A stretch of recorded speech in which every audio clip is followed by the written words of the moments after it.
Let's hear it for Dennis, everybody.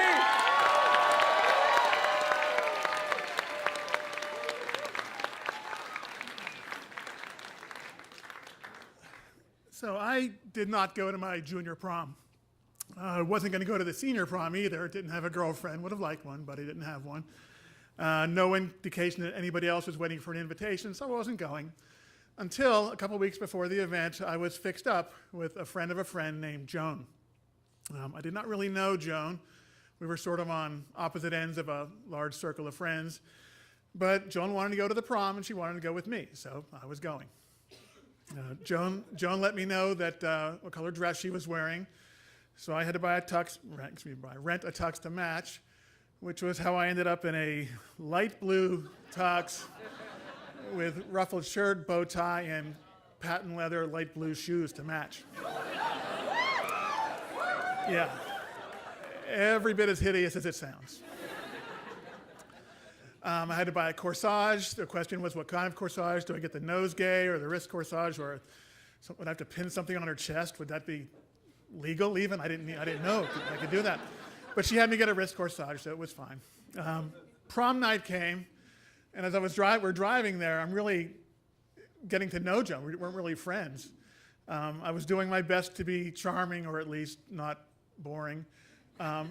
We went in, she went in on my arm, we got pictures taken, the two of us, pictures in a group. Everybody enjoyed my shoes. We did a couple of dances, had the food, the usual prom stuff. The prom lasted a long night. I noticed after a while that Joan was not spending much time with me. She sort of disappeared after a while, and I would sort of track her down. She was sitting over in different room with a bunch of her friends who I didn't really know them. And I checked in on her once in a while to see how she was doing, and she seemed to be doing just fine.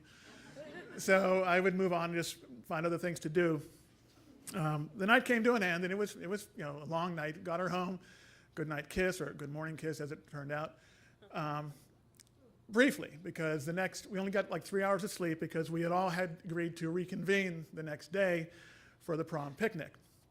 Someone had the idea in this group of people that we should drive to a state park a couple hours away for a picnic and play some softball there. And everyone was ready for that. So we had this line of 10 cars zipping down the Pennsylvania Turnpike, heading to this park. We got there and we pulled in and quickly discovered that we could not find a softball field there. We got out of the lot, got out of the cars in the parking lot, and there's no field. So we all jumped back in the nearest car and sped to some other end of the park looking for a field over there, couldn't find one there. And after about 4 stops, we realized we couldn't really find a place for a picnic either. We couldn't find any spot that had more than 1 or 2 picnic tables. So someone finally yelled out, "I know where to go, let's go." So everybody jumped in the nearest car and we headed off for the next spot. Now, when we jumped in the nearest car, evidently Joan's nearest car was not mine because she got in a different car. And as the cars pulled away, I was last in line pulling out of the lot, and it was at that moment that I got a flat tire. So now, as I watched that line of cars disappear around the bend, remember, this was a time before cell phones. So when those cars were gone, they were gone. And I didn't know where the park was they were going to. So I had to wait for someone to come back and maybe notice I was missing, or maybe my date might notice I was missing. No one noticed. So as I was kneeling on the side of the road, changing my tire, that's when I came to a full understanding of what was happening this day. See, Joan and I were at 2 different events. Joan thought that she was at her prom, hanging out with her friends, and had a nice guy to escort her there. That's what she thought. I thought I was on an extended, long first date with my new girlfriend. She was right.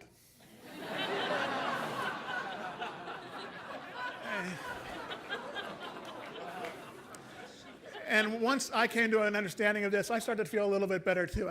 Everyone knew it. I was the last to figure it out, of course. But once I understood the true nature of the situation, I felt a little bit better. Well, I got the tire fixed. I started heading off on that long drive home. Turned out I only had to go about 10 miles because I found everybody. Sure enough, on the way back, there was a smaller park with a softball field and a nice picnic shelter there. And I found everybody, and I pulled in. Everybody gave me some shit about my tire this time.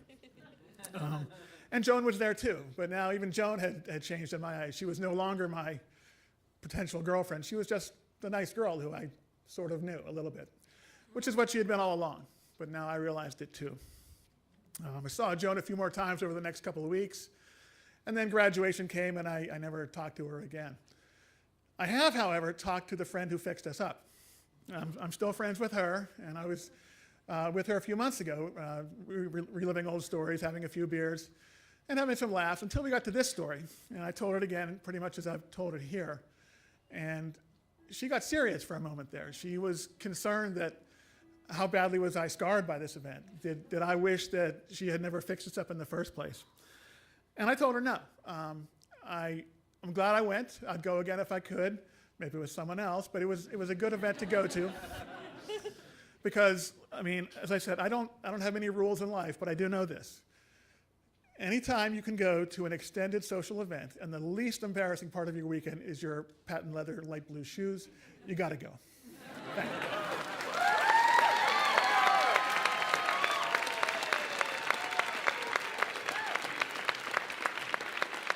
Dennis, everybody.